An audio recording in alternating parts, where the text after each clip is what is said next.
In this clip, I will want to discuss why capturing Christianity seems not to understand at least logic and atheism. And this is a response more or less for the clip why, after a decade of study, I no longer take atheism seriously. It is made by Capturing Christianity by Cameron. And let's understand the thesis of Cameron. So Cameron notices that in his view that atheists have basically one argument, problem of evil.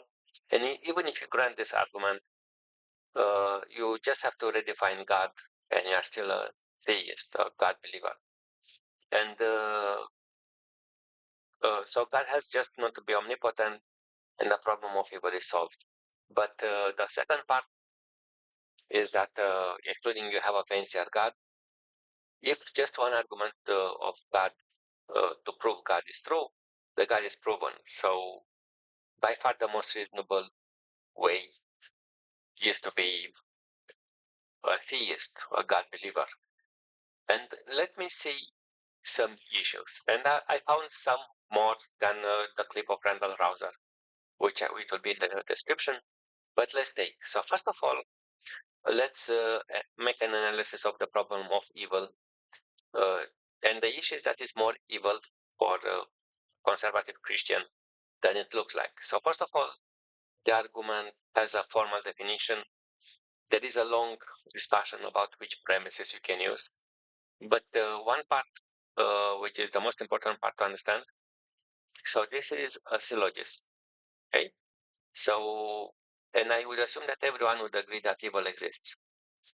And based on that, it means that just one of the previous premises is false. But the bad part is that you don't have the option to choose. I mean, you can choose to define your God as you want, but the issue is that if you are not careful with what parts you talk, you may dismount other premises.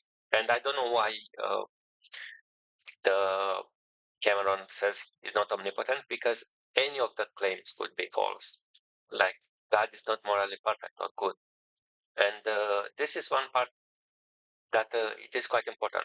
Would you consider that a God that is evil uh, would pass the problem of evil? And it will pass very well of evil.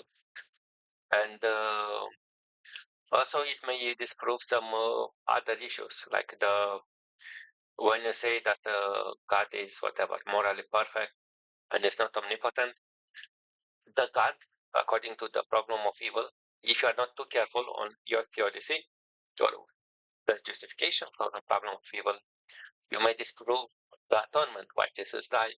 You may disprove that how the things are in heaven. Quite often you hear the defense of free will, but free will breaks you to be able to be free, for example, in heaven. And would it be a purgatory for people who don't have enough to make a fair judgment? They are too small when they die, or will they go in heaven? And so on. There are more issues. The other part, which I don't know why he didn't notice it, the symmetrical of Cameron's argument will disprove. And what it means, a symmetrical argument, it is that basically you take the premise and you reflect it. And as far as I can see, and I would be very happy with the philosopher to confirm it I'm wrong or I'm right, that you can find one argument to disprove God and God will not exist. Obviously, the benefit of Cameron is that he strongly chooses his words not to define God. But Cameron definitely has his own definition of God in whatever he thinks that is reasonable to believe in. And that could be a logical argument to disprove God or whatever type of argument. A synthetic argument, it doesn't matter that much. And if one argument would disprove God, you should be an atheist or something like that. And the reasonable stance, at least using the Cameron's logic, is to be an agnostic, not a theist. And some people say, can you say there are proofs that you may disprove God? And I can give you a few ways. Again, Cameron doesn't define his way, but I can take one way, which is a circle of mostly Christian fundamentalists or conservatives would agree. Like, for example, the numbers could disprove God. And it's not obvious, you are not reading what philosophers read, but the idea is that numbers would or should exist separately of God. And the question is, would they? If the numbers are eternal, who would appear first? When Jesus was created, like the third person of Trinity, it doesn't matter how exactly was created. Was the number three existing at the time? And there are philosophers like William Lane Craig who says there are no numbers, but there are others which I heard it is really incoherent to me. Like numbers are part of the God's nature, but if you talk with a philosopher, he will try to parse it and it will not understand it. And there are other takes, and one of them I was talking a bit earlier, the problem of evil. But that could be absolutely evil instead of maximally good. It could be maximally evil. And there is a philosopher who showed that it's not only working at least reasonably well, proof that definitely it's not the God of Cameron, but most of the arguments of the Odyssey or things like that, they work very well with the symmetric evil. He's like he's really absolute evil, but he gives you the free will. So sometimes you can do good things like that. And the most important argument is that the arguments they don't work, I think, as well as he thinks. And I will give just three examples, which I heard them in apologetic circles. One of them is this Kalaam argument.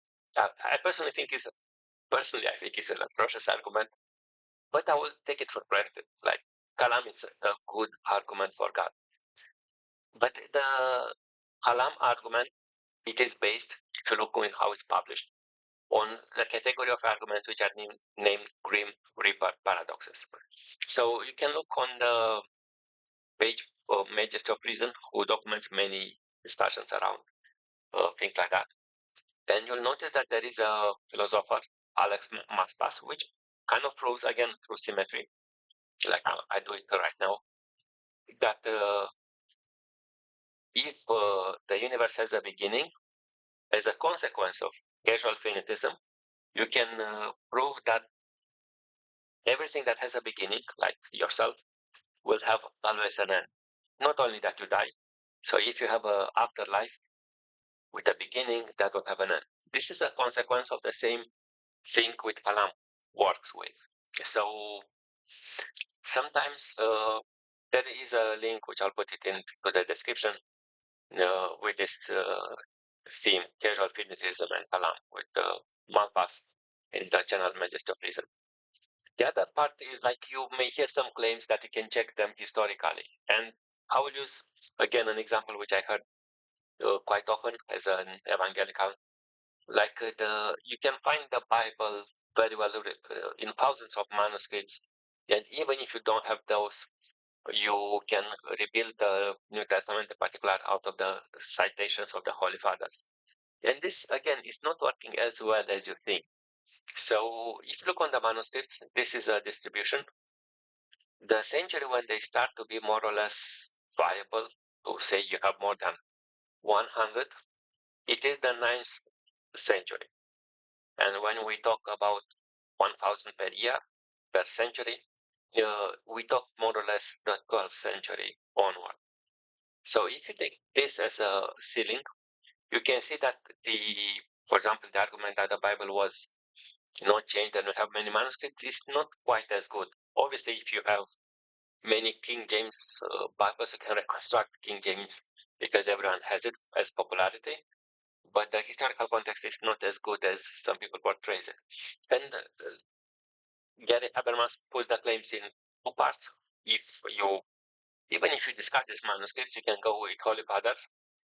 I would say the Holy Fathers is even worse story because quite often the Holy Fathers have a bit modified text. And if you go particularly with the early Holy Fathers, and Tertullian is a very known example, he quotes New Testament, especially Paul, and I will use Paul because the Paul, many people may know it is debated, some parts are not written by him, but the things which Paul wrote, the Tertullian has a simpler version, and many people from academia may think that this may be even better, closer to the historical Paul, even though not everyone. But even so, it means that you still have to do a lot of editing decision to choose this is the manuscript you want, especially with this late manuscript. So I'm saying that quite many arguments, when you see them historically, they don't work so well. And the last one is like there are some atheists which they deny that Jesus existed. But when you look for Jesus and you look into Gospels or historical documents, there was an analysis of some scholars. Again, you don't have to take every scholar's as gospel, but they estimated more than 100 of them, 82% associated with Jesus are not actually spoken by him. And similarly, if you look for the historical Jesus, you'll find some parts saying that he was an apocalyptic prophet. Or if you look for another scholars, they will say, no, he wasn't an apocalyptic prophet, but he had a different view. But it's so far away, the historical one, if this view is correct, from even that what Gospels write, but definitely from what a Christian traditional or more conservative one, evangelical one would say. So this one, and this the last point which I want to say is that the God existing, even if you grant the arguments, everything that Cameron says, they mean quite nothing. Because, and I will start with an analogy. Have you ever heard this argument, which I heard, that some people say extraterrestrials exist? They didn't only exist, they built the pyramids, they did where some artifacts of planes flying, things like that. And many people, if you say extraterrestrial life exists, this was the first photo I got. People will think about this gray man, green man, whatever they go with flying saucers. Doesn't matter if it's true. This is most people when you ask, do you think extraterrestrials exist? This is the common view, and it's quite similar to understand as an analogy with this very deep theological framework, which quite conservative Christians come in the package. And the question which I want to ask is, what's the image would you assume? If this image is in fact what the arguments for equivalent for God would be, like this kind of slump of vegetables or animals like, let's say, alive mushrooms, is the argument about. Do you see it's the same thing? Because you may not say, so right now there are these arguments, and even if one would prove there are watery mushrooms, you should believe into extraterrestrial life exists. Because it is quite clearly that we speak different frames of reference. But what is even more important, and you can pause, that in fact when you say there are extraterrestrials, there could be, even if you say there are extraterrestrials, there are so many levels on these extraterrestrials, what they mean. And one of them, it will be that they are simply aliens, but they will never visit us. They are too far, or whatever. We are not interesting enough. We are just apes. Other part is that they are not even interested in visiting. They could visit it, but they don't care. The other part is that extraterrestrial life could exist in what is named a fish bowl. And this term is in a scientific view, but what it means that that particular life lives in a closed environment that could not escape. And if you have no clue, you can look for mobile cave or cage, which is a sulfuric cave in Romania. And there they live only sulfuric life being that were isolated for millions of years. And they will become intelligent. they will not want to go outside because they will suffocate. Everything outside is poisonous. But even if you don't think that there is enough energy and evolution and so on to make out of these beings, intelligent beings, you can think of squids, for example, or dolphins. Dolphins are very smart, but they will never make a rocket fly anywhere else. So assuming there will be no humans, but these are the mobile cave, really alien beings. But also the life could be even less simple. So we were talking about this mushroom kind of beings, alive mushrooms, snails, corals, or medusa, or how it's named in English. You can.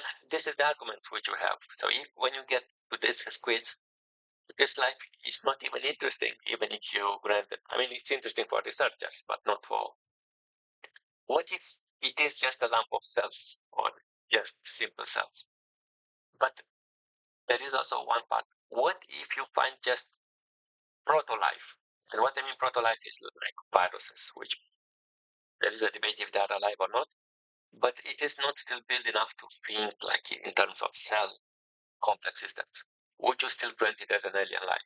And why I'm using this part is that the God, many arguments for God,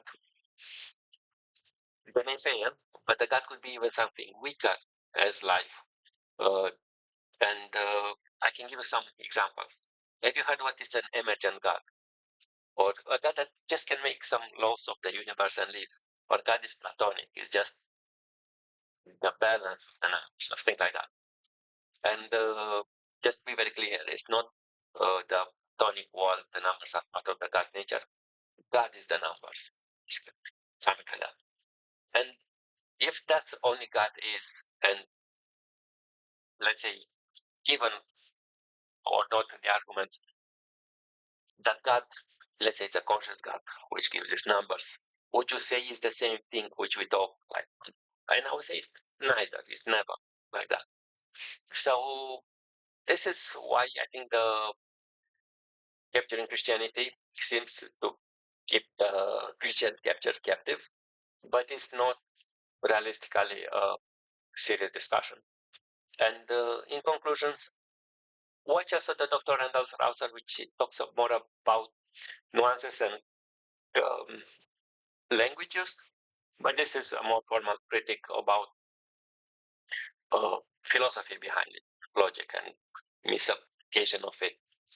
And as a conclusion, would you worship yourself an evil God if that's the only argument which you have, which passes, as I said, very well on the argument of evil?